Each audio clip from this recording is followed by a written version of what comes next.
Okay, now. Oh, we're good. Okay, so she's from DLR and University of Bremen, and some of you interacted with her most recently when she was chair of the CMIP panel and orchestrated CMIP 6. And she's going to talk to us about machine learning for improved understanding and projections of climate change. Thanks very much, Jerry. And yeah, hello everyone. It's great to be back here at NCAR CGD with already some great discussions on collaborations and new scientific insights ongoing. And I hope my talk today will contribute to stimulating some more discussions and collaborations. So I'm going to talk about machine learning for improved understanding and projections of climate change. And the work I'm going to show is part of the ERC Synergy Grant USmile, which I'm coordinating together with Pierre Chontin from New York, Gustavo Campos from Valencia, and Markus Reichstein from Jena. And more particularly from the many studies we are doing, it's quite a big project actually with a big team. I will focus on some specific work we have done around hybrid modeling. And in particular, I'm going to show 4 studies in a bit more detail. And they've been done by my PhD student, Arthur Grundner, who I jointly supervised with Pierre Chontin, and one of my postdocs, Fernando Iglesias Suarez. So in USmile, we are looking at broadly new data-driven physics-aware approaches that integrate machine learning into Earth system modeling and analysis. And we have 4 broad topics we are working on. The first one is that we are developing algorithms, machine learning-based algorithms to improve observational products for advanced model evaluation. The second part is machine learning-based physics-aware parameterizations and hybrid models. That actually stems a very big part. The third part is that we develop machine learning algorithms to better understand patterns of climate variability and extremes. And this includes detection algorithm for extreme events, but it also includes causal model evaluation. And finally, we are also working on machine learning-based algorithms that help constraining the large uncertainty that we still have in climate and Earth system feedbacks and projections. Then we bring this all together into a coupled hybrid model. And in USmile, we are focusing on Eyring. And Eyring is like the German model, which will also be, in its seamless version, be the contribution to CMIP 7. And we focus on 2 components, land and atmosphere, and we bring together models and observations and machine learning and physics with a goal to improve understanding and projections. And because this is a huge research field, I'm going to focus my talk entirely just on the second topic, machine learning-based physics-aware parameterizations and hybrid models, and in particular, on the atmosphere, so not on the land, that is led by Markus Reichstein and Gustav. So here's the outline of my talk. Start with a brief motivation why we're really keen on improving the models with machine learning. And then I guide you through 4 studies. The part 1 is machine learning-based parameterizations for clouds and convections. The first thing you can do is you simply do a feed-forward neural net. And we've done that for cloud cover. This is basically the first ever machine learning-based parameterization for the Eyring model. And it works fine, as I will show you, but it has some deficiencies, in particular when it comes to generalization and interpretability. So in part 2, I will guide you through how we improve trust in machine learning models and generalization. We have redone the cloud cover study with equation discovery. Then I show you some very preliminary results, how these 2 studies, how these 2 parameterizations work online in the Eyring model. And then a further advance we are quite heavily engaged with, because we believe it will improve upon the feed-forward neural nets, is causally informed deep learning.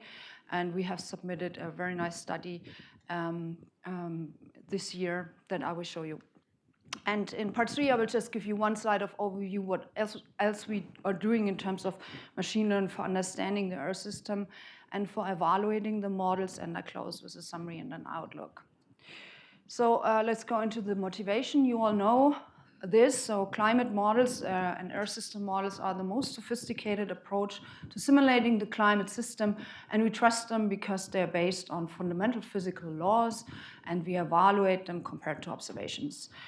So the way they are internationally coordinated, and I guess you are aware of this, is they are coordinated as part of the Coupled Model Intercomparison Project CMIP that I was chairing from 2014 to 2020, and Jerry was also a member on this panel. So basically the way CMIP works is that it defines some common simulations, in particular the DEC and the historical simulations that are done by all models and also the projections.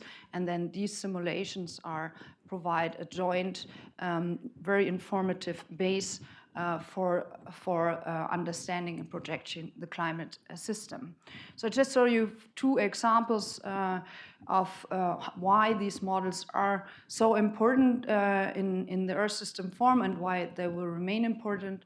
So the beauty of this model is that you can take out specific forcings. So very prominently in the IPCC, you can show that you can do simulations with only natural forcings, and you clearly can see that the observed record in global mean temperature is not reproduced.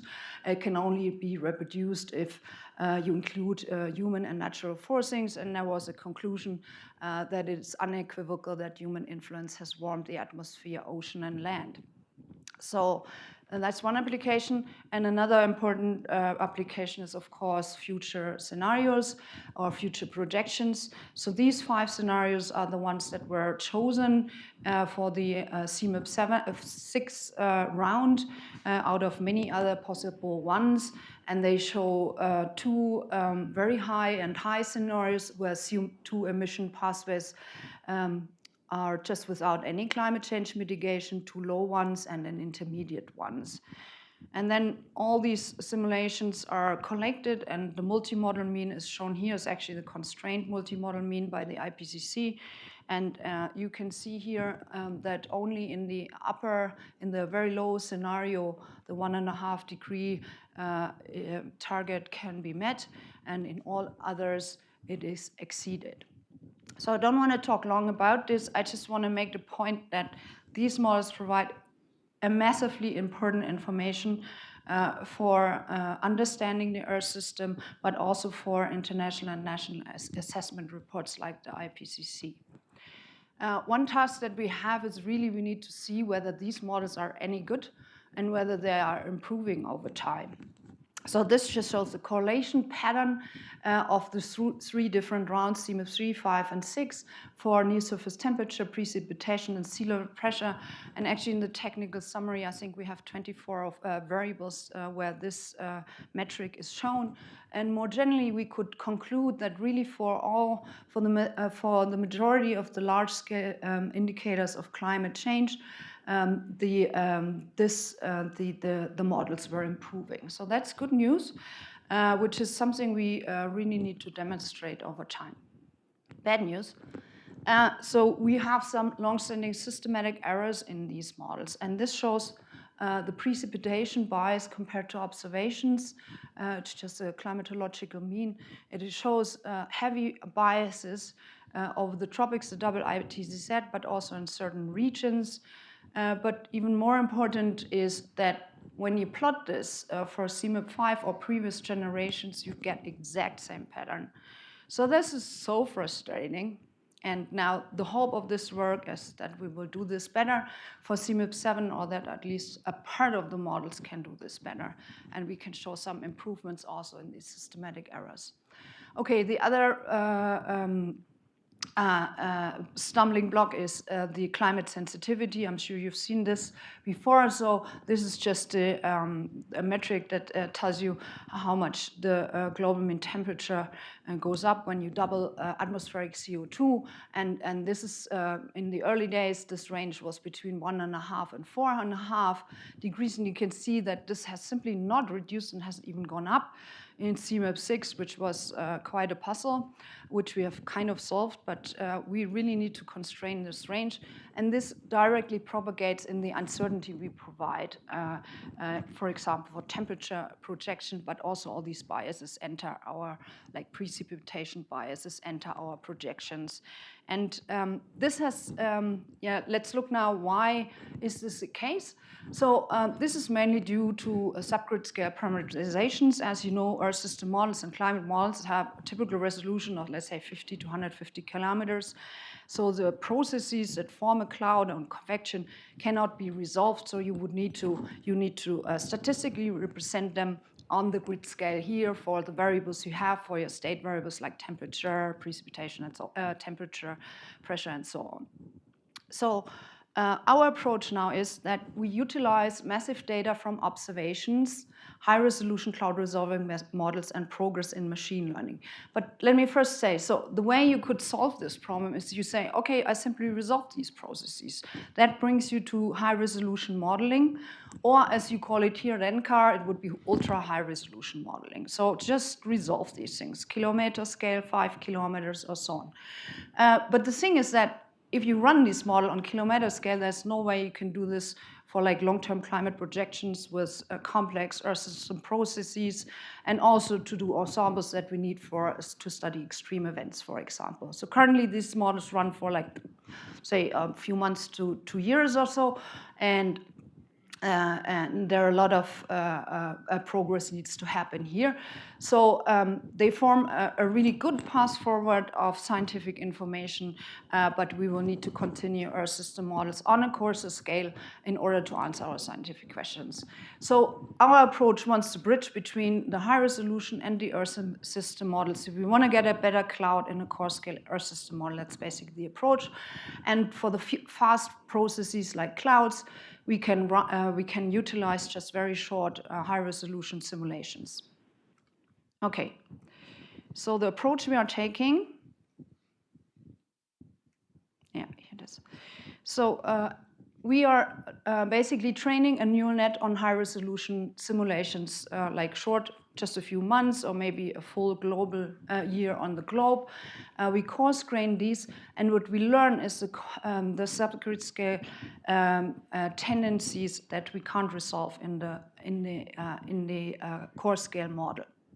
And so we train a neural net on this, and then what we do is that we replace the original parameterization in the climate model or Earth system model with this machine learning approach. That's basically what our goal is. So the first 3 studies I'm going to show are on cloud cover, which is a very basic one number parameterization. So the thing you learn is cloud cover, one number at different levels, let's say in all the grid boxes. So the cloud cover parameterization in Eyring is based on Sundquist, which is based on relative humidity only. It's semi-empirical, and it has some caveats, including that, of course, we know that cloud cover is not only based on relative humidity, it's not directly differentiates between local dynamic conditions. So, for example, whether a grid column undergoes deep convection, and it's also semi-empirical. And you can also see this is I think the Barbados campaign. The measurements are in black here. And here are some different ECAM and Eyring simulations, and you can see that in particular low clouds are very much underestimated over Barbados and overestimated further up. So there's really room for improvement.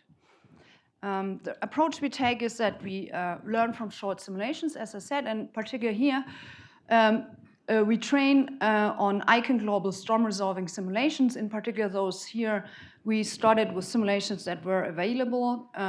This is having a limit. We are currently doing our own, but this study is based on existing simulations. So we used the NAVA simulations that were done as part of this of Björn Stevens' paper, 2.5 kilometer resolution, hourly output, 66 layers. And we had 2 months, and these runs were global cubic simulations that were done by Marco Giorgetta to study QBO. And they were 2 years on 5-kilometer resolution, and we used 3 months here. So this is the naval training region, and this is the cubic training region. And then basically, what we did is that, we entered some physical variables, we trained a neural net, and we learned the cloud cover in this approach. Now, because we didn't know how local the problem was, we trained 3 different neural nets. The first one was a grid cell based, where basically it's only local, the neural net sees only the local information, then a neighborhood based neural net and a full grid. And I'm not showing the details here, but turned out that this neighborhood-based neural net performed best. And it could indeed reproduce kind of the machine learning simulation that we used when we trained the neural net on these data could very nicely reproduce the high-resolution simulation. Okay, so first good news, some success here. Now, a big issue is generalization in machine learning. So here we look at, and the first generalization test was how would our neural nets trained on the novel region, how would they perform if we let them predict the globe? And this, you can see here, if we let them predict the region where they were trained, brilliant. If they are asked to predict outside the tropical regions around the globe, they failed quite substantially. And that's because the training data haven't seen basically the temperature, the range that the cubic simulations did see. So there is, it seems, a bit of a generalization problem when you want to use them outside, even like outside the training regions in different regions of the globe. If we trained them globally, they could actually predict the naval region and could also predict the global region very nicely. So to conclude this first study, we could show that the neural nets accurately estimate subgrid scale cloud cover from coarse-grained data, but only if it has similar geographical characteristics as the training data. And the globally trained neural nets can reproduce subgrid scale cloud cover of the regional cloud reservoir model simulation quite nicely. And it shows the potential deep learning has, as other studies have shown. But it still also has some issues, as I have explained. So we wanted to work further. And the next part is now I show you a study how we want to improve trust, interpretability, and generalization. And the first study we now did is equation discovery. So rather than training a neural net on this high-resolution data, what we do, we say, just let's learn the equation for cloud cover from the data. How do we do this? So, or let's first start with the motivation.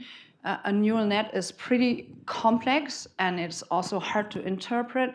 So what the motivation here was we wanted to define an interpretable, flexible, simple, and accurate equation from the data themselves. The data here were the diamond simulations, again, high-resolution simulations with the Eyring model. So the motivation is that we want to increase trust and generalization, and it's also flexible and simple compared to the neural net. So the first question is, how do we compare these different studies? So we have the Sundquist equations. It's basically the empirical model down here, simply on relative humidity. We have a really complex neural net, and we have the high-resolution simulation. So what we did is we collected all these cloud cover schemes in a performance complexity plane. This is shown here. So you calculate the mean square error on the validation set, and you also plot that against the number of parameters. And as you expect, like the complexity of the first study with the neural nets, the complexity is very high. So this is the highest. This is the column-based. This is neighborhood. And this is the grid cell column I showed you in study 1, these 3 different neural nets. Now, we wanted to see how we can further improve that. And basically what we wanted is an interpretable equation that's somewhere down here, which still has an acceptable mean squared error. So what we used is first sequential feature selection, which basically selects the most important input features one by one. At each step, the feature is chosen that maximizes the performance of the neural net, and then you can do this iteratively, basically. And although these models are still not readily interpretable, we can already find out which features and processes of the neural net are going to improve the predictions. So it's going one by one, and what we found is, let's first start here. So these are the original, this is the Sundquist cloud cover parameterization that's in the Eyring model currently. And there are others, so they show a very low complexity, but a huge mean squared error on the validation set. Now, our neural nets that I showed you before show a really great small MSE, but are very complex. Then when you do this sequential feature selection, you find out the parameters first, but it's still not quite what we wanted, and what really gave us the breakthrough, and I will show you this in a second, is symbolic regression. In particular, that's a library called PySAR, which when we arrived at choosing this equation for cloud cover. The green line shows you the Pareto frontier, which is just for each complexity the best performance of all the models you are testing, and that's the one we chose. And this is based on high performance symbolic regression, where you basically you can run this PySAR and you select the equation that satisfy all physical constraints. So we have included physical constraints here, so that our equation fulfills some basic physical constraints, like cloud cover has to be between 0 and 1. If there are no condensates, no ice and water condensate, then there is no cloud, and so on. So we had in total 7 different physical constraints that the equation needed to fulfill. And so symbolic regression, what it does, you can choose the unary, sine, cosine, and binary, and then you iteratively run that until you find an equation that has a good mean squared error and a relatively low complexity. And the equation we found is of this structure. F of x is c plus b minus 1 over a. So a is basically the amount of condensates. C is a polynomial which just says when relative humidity increases, it decreases with temperature. And b is a new term that really brings us into a new, brings the advantage of this particular approach. It's actually bringing in a vertical component, which we didn't have in the original Sundquist scheme, as I showed you. So it's bringing a third order polynomial of the vertical derivative of relative humidity. And in fact, this term really improved or targets the marine stratocumulus clouds. It's this IT term here. So it helps to get a better cloud cover of the marine stratocumulus clouds that are also indicated in these bars here. So overall, this was a really nice study, and in fact, the equation discovery is a really promising way of learning from data. It's interpretable and it's easy to plug back in because it's just an equation and not a huge neural net. So these were all offline, meaning trained offline. And now the challenge is we want to do this in Eyring. So now we are replacing the Sundquist simulation, and we put in our neural net, which was a neighborhood neural net, and the equation. which is the one I showed you, and we show how the model is performing online. This is Arthur's third paper he's doing, and this is currently in the working. So it's very short what I show you here, but it shows some preliminary results and some key challenges. So one of the first issues you have here is that, your machine learning program is Python, and your model is Fortran. So you need a Fortran-Keras bridge or some kind of bridge between Python and Fortran. The one we used here is a Fortran-Keras bridge. So noting that here we are only replacing one single parameterization as part of the many parameterizations the Eyring climate model has. So we are not expecting to remove all biases already with this. That's super clear, but we want to make a step towards correcting this. So this Fortran-Keras bridge works, but a lot of people are currently working on these technical bridges, and this is definitely something where we should join forces and not try to develop this all ourselves. I mean, I hope we can hop on something that's done now at DKRZ, and we certainly do this because this one is a bit limited. So very preliminary. So we thought the most reasonable first step that we can look at is we just take the same period of the training data, the diamond simulation, and we did just a 40-day AMIP simulation so far, and we looked at the last 19 days of this AMIP simulation, and that's by no means a proof. I'm not claiming this at all, but it goes in the right direction. So the Sundquist is down here with a low cloud cover.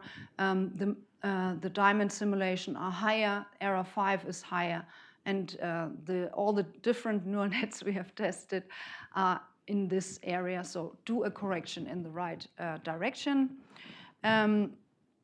And we also just now did a 20-year simulation, and what we can see again, the equation, the data equation brings up the cloud cover closer to where we would expect it compared to ICANN, and the model is stable. So we have just investigated in this, and we are going to benchmark it further, and we have some hope that we can contribute this maybe even to the CMIP 7 version. Just another point of caution here is that we need to be aware that we don't want to develop algorithms or machine learning things that make the model even slower, right? So, and this is really in fact the case if you have a huge neural network like LSTM or whatever, you grow it up massively, you get something like this, you slow down your model, and then if you do this just for one, it's a factor of above 2. If you do this just for one parameterization, okay, that might be affordable, but if you do it for 10, then you can as well run the high resolution. So that's something we really need to watch. And again, here the equation is super cool because it doesn't slow down the model. So we can look at different approaches. That's the message here, is research in progress. It's not the final solution. We're working towards that, and we also need a better Python Fortran bridge. So we could show some success here, but we are also working on additional machine learning-based parameterizations. Okay, so we have another hypothesis that is that if we don't just look at a feed-forward neural net that sees all the spurious correlations, but rather we want the outputs to only see their physical drivers. And that we think we can bring in with causality. So for those of you who don't know what causality is, this is a simple example, and the algorithm we are using is developed by Jakob Runge.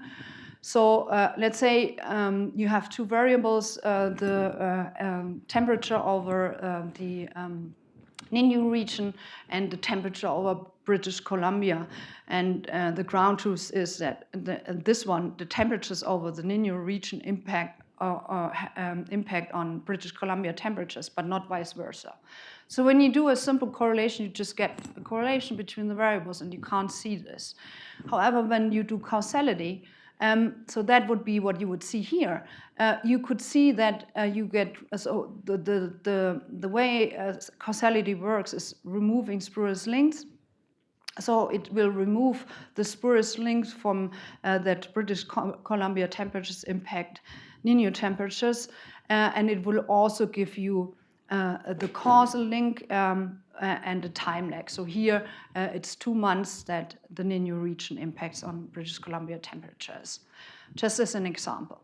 So what we want to do here is we want to take these two studies, Raspadal and Gentin and al. In 2018 were one of the pioneer studies in this research field done with the SPCAM model.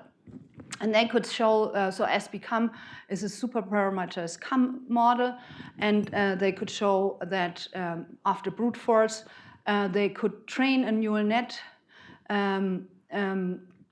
that could reproduce the SPCAM model. So it showed basically that the deep learning parameterization could capture many advantages of cloud resolving models, but there were spurious correlations left over, quite a bit of instabilities in the coupled runs under a number of setups, and it was basically solved by brute force, further deepening the neural network until it somehow got a stable output.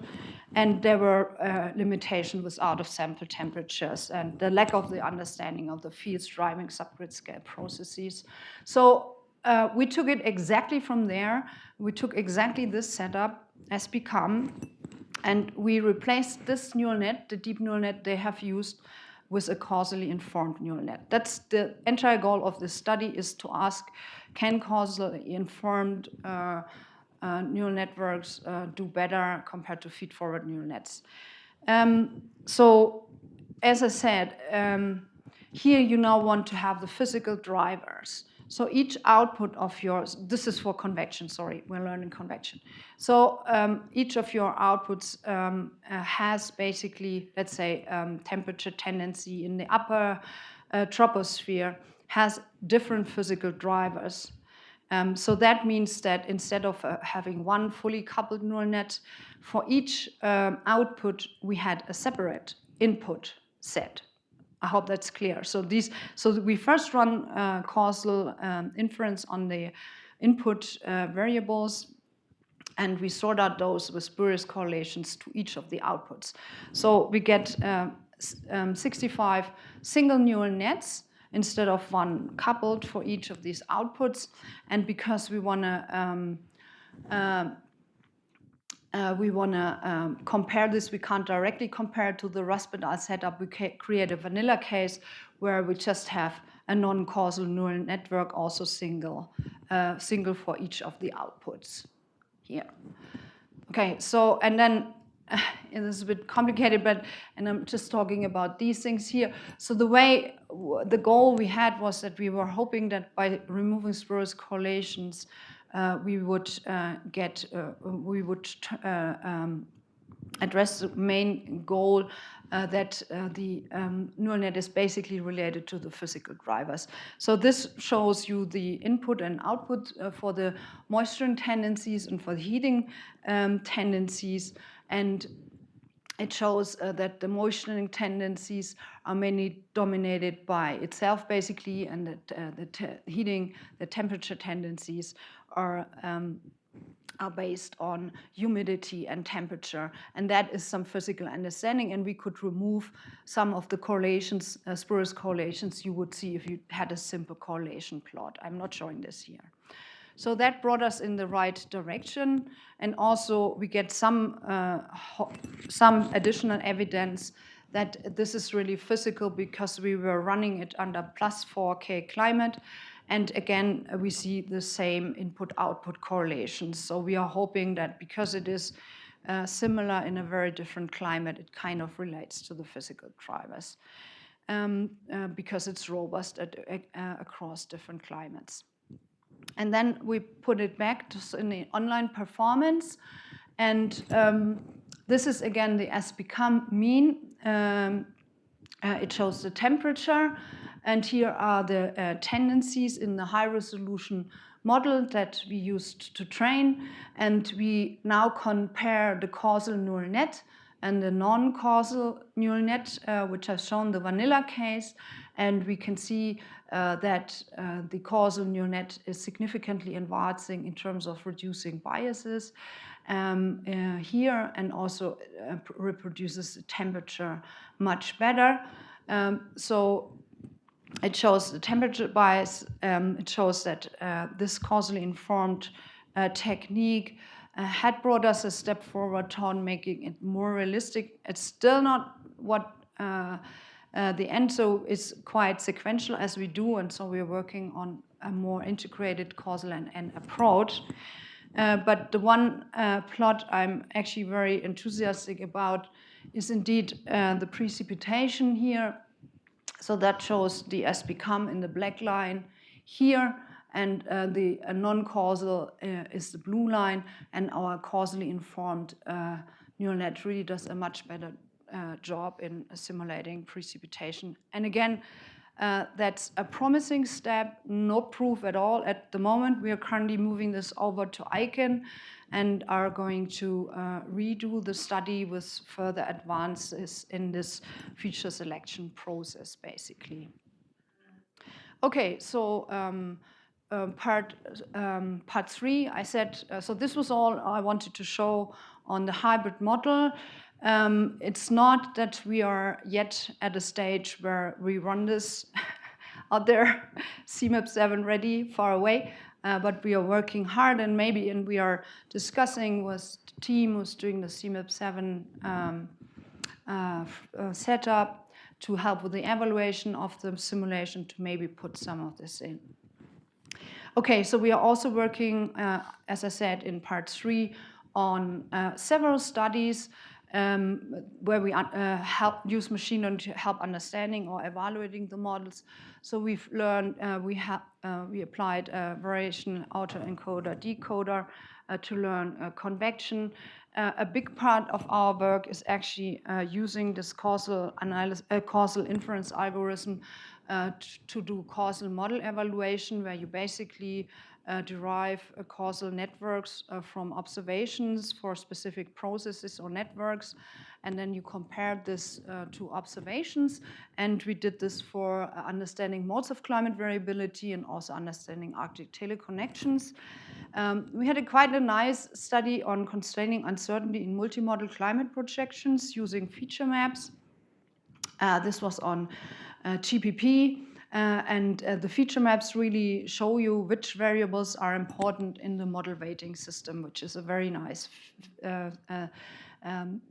additional feature of this machine learning model. And it's also gridwise and nonlinear, which is a super advantage about compared to like the single emergent constraints we have seen much in the literature so far. And then we are also working on benchmarks. So as you know, we are developing the ESM-Val tool that has also been used now in the IPCC report to produce several figures. Basically the goal, and there is a CMIP task force team for CMIP7, basically is to make these tools operational. So once you submit your CMIP7 simulation, you should be able to benchmark it against additional other, let's say, CMIP6 models or other CMIP7 models. For example, all the diagnostics we had in our IPCC chapter are coded up, so it's really straightforward to compare. Also use it here in your at NCAR, maybe even before you submit, that you're not facing big surprises. Or we can also run it for you, because we've actually worked with Brian Medeiros to get the CSM output to be directly read in by the model, so we can directly run a simulation. Should you want us to do this, we are very open to do this. So just reproducing basically IPCC chapter 6, the evaluation part, and then your model comes next to it as far as it's a single model diagnostic. So these are the things we are doing here. On the hybrid model work, we are heavily involved not only in cloud cover and convection. We work on machine learning-based radiation, gravity waves, turbulence, and cloud microphysics studies. We are also working on machine learning-based automatic tuning and really want to team up with Leap here we are currently using a specific approach. There are others, and again, this has the potential to significantly save us computational time and should probably be utilized for CMIP7 should it turn out to be successful. And we're working on causal ends and PDs and further understanding. Okay, so I would say I will not summarize the whole thing. I think I have hopefully shown you that there is some potential here, or big potential to my mind. I totally believe in this approach. I hope that we can improve the Earth system models so that they have better clouds and other subgrid scale processes. I'm not going to summarize, but I'm personally really convinced that machine learning will play a huge role in climate science and modeling, and hope NCAR is going to embrace that and also invest. And you have LEAP here, which is great, and we are collaborating already. There are several machine learning challenges out there that we are going to work on, and really we are teaming up with machine learning groups because it's really an interdisciplinary research that also requires a new generation of scientists to be trained at this interface of climate science and machine learning. There is a lot of work to do here. What we particularly aim for in USmile is shown here. I have 2 more slides, Jerry. So this is what we are currently doing, as I have shown you. So a lot of PhD students currently working on one of these parameterizations, trying to get it somehow trained a neural net or getting the equation out. Then we are having, okay, so for cloud cover, we all have 2 different versions. Then we need to discuss how we put this in. So next thing is, so currently we're also doing this for atmosphere and land separately, but ultimately we want to, of course, couple this. And we want to contribute to CMIP at some stage with a better model and also a faster one that can produce more ensembles. And indeed, I also discussed here, we will probably not have a full machine learning ESM-based CMIP7, but maybe I personally find that if we have some of these models in CMIP7, at least a subset with a few parameterizations on land, atmosphere, and ocean, we could maybe demonstrate already some steps forward. And even if it's just an AMIP simulation, I think personally that CMIP should open up so that we can contribute and show some progress in this area. So that's definitely our goal, to have an AMIP simulation with some of the icon seamless parameterization being replaced, but I can't, of course, say that this will be our the standard model that is going to be chosen. Now, so there is also this, oh my goodness, this is all far too coarse and it's not actionable climate science. I think we can work towards actionable climate science with machine learning as well. So I've shown you that we are improving the model with parameterizations. There are also techniques to accelerate the model, which helps the model at the kilometer scale and at the Corsa scale.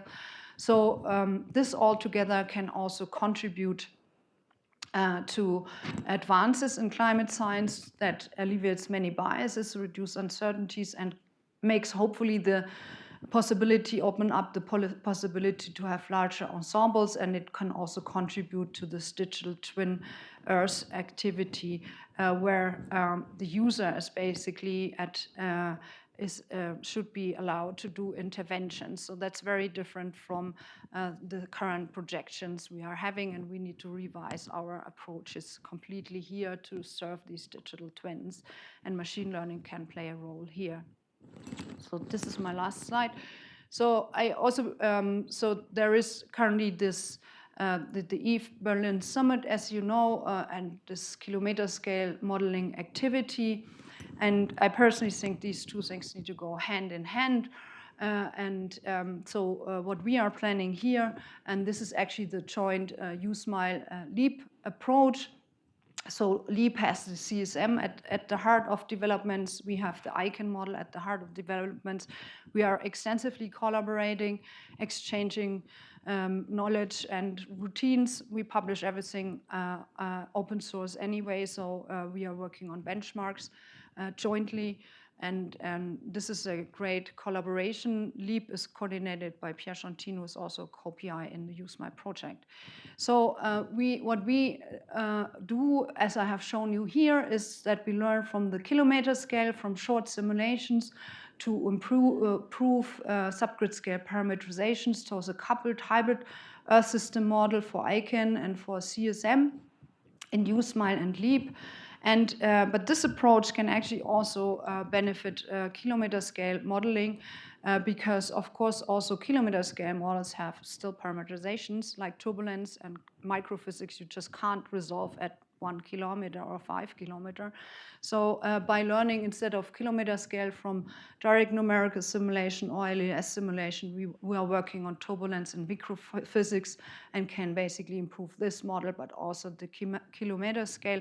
And I think the most important message is that I'm hoping we are working hand in hand on these developments, which are both, kilometer scale and Earth system modeling remains super important. And so I'm hoping we can build bridges. And the approach we are doing in UseMy and LEAP can actually help here towards reduced systematic errors and more accurate climate projections towards more actionable climate science. Thank you.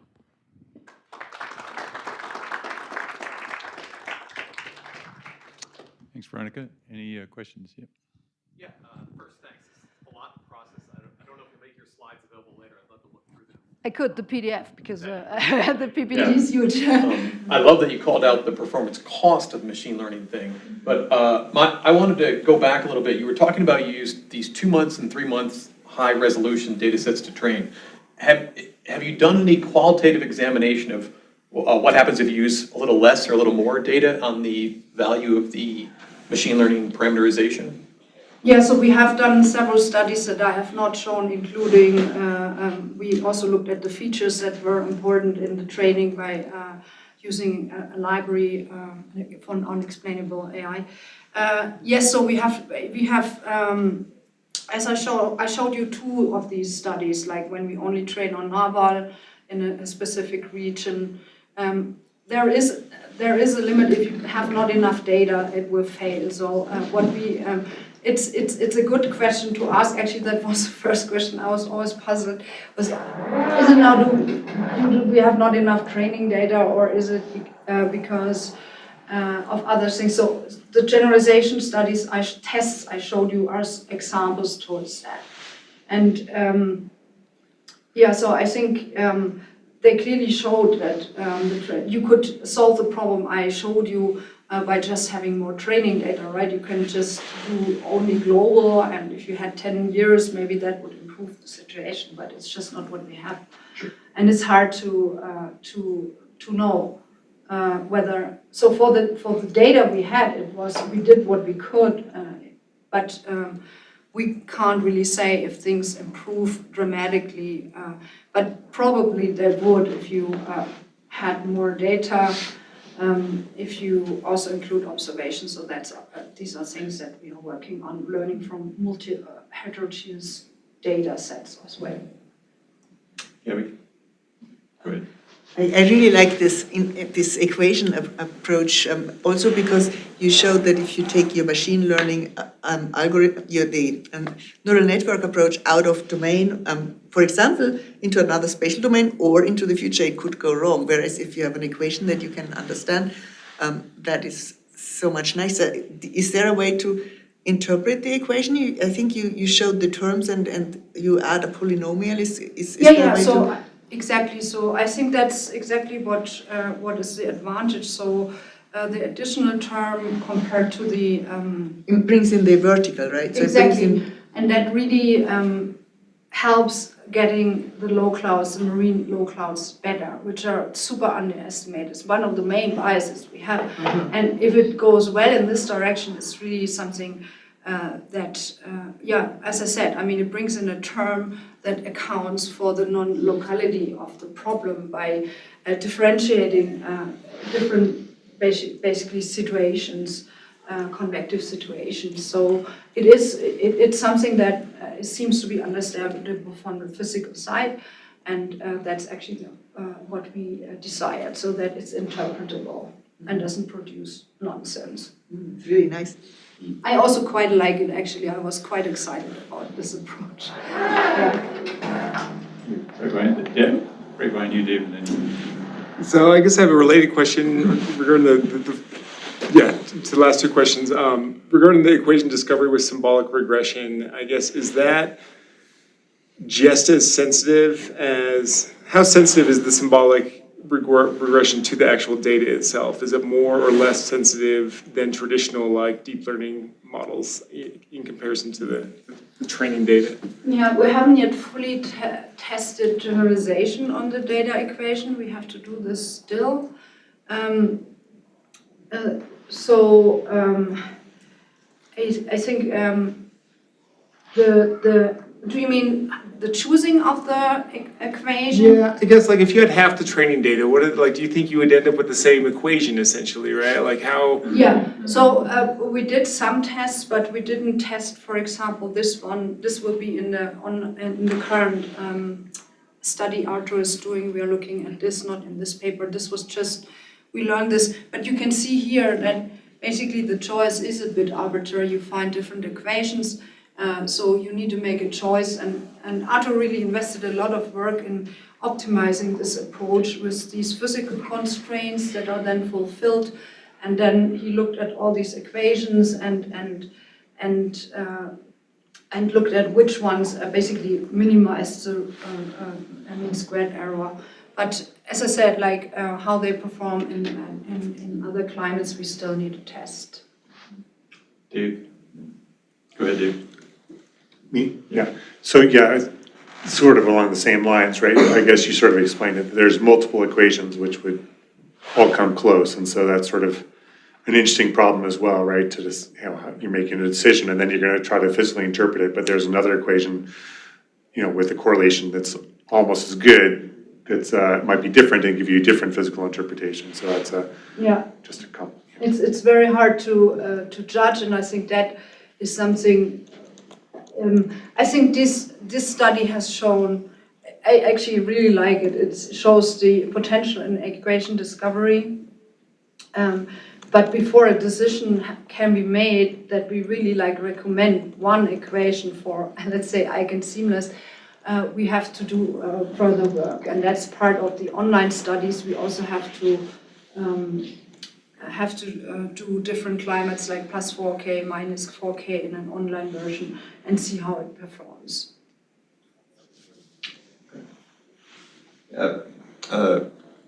First, really interesting talk. A lot of things we should have a more in-depth follow-up meeting to discuss, but a couple of things I wanted to ask about. One was on the tuning of your neural networks. What kind of hyperparameter optimization did you do? Because it looks like I guess 9 layers is kind of a really large neural network, so I'm not surprised that the performance is this slow.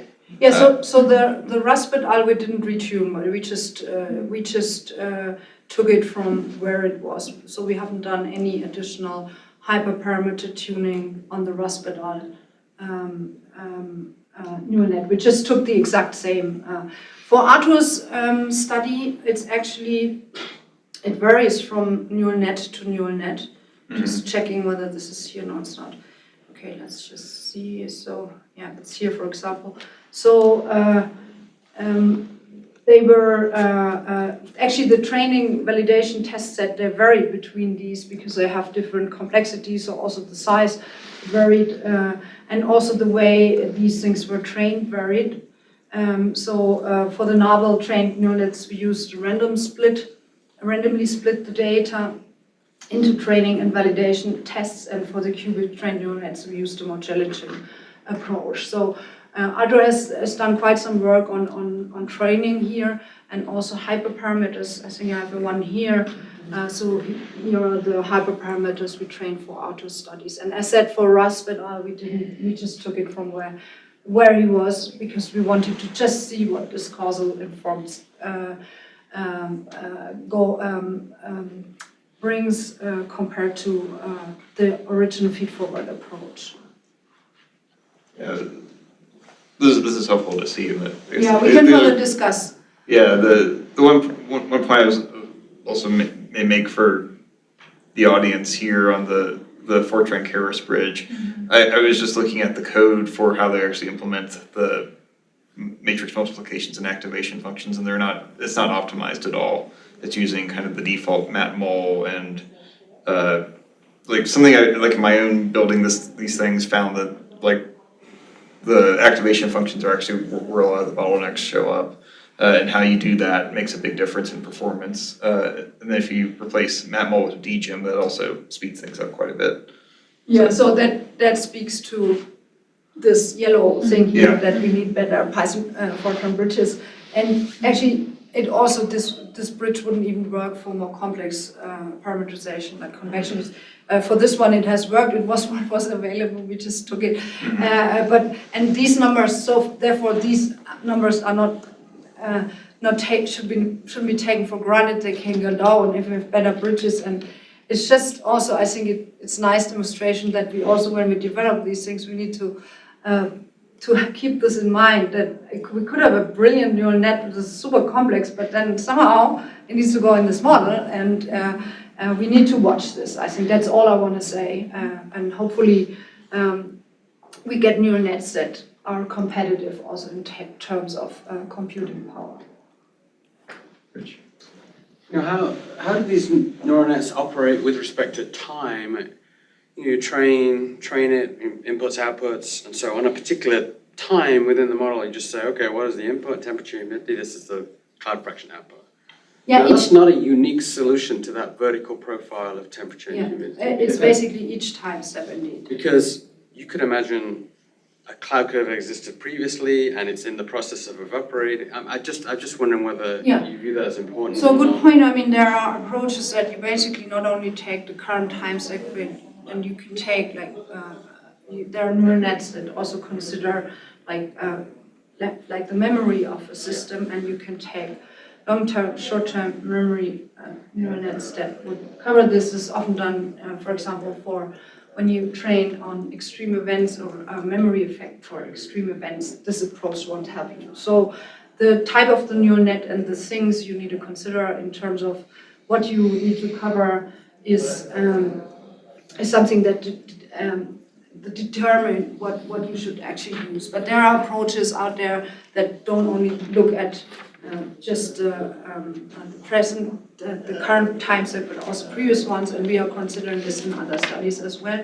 But also to look at more non-local, like the environment could also impact this grid cell. So depending on the problem, there are more complex approaches than the one I showed. All right, I see Bonnie and Lara waiting to come in to set up for the town hall. So thanks a lot, Veronika. Thank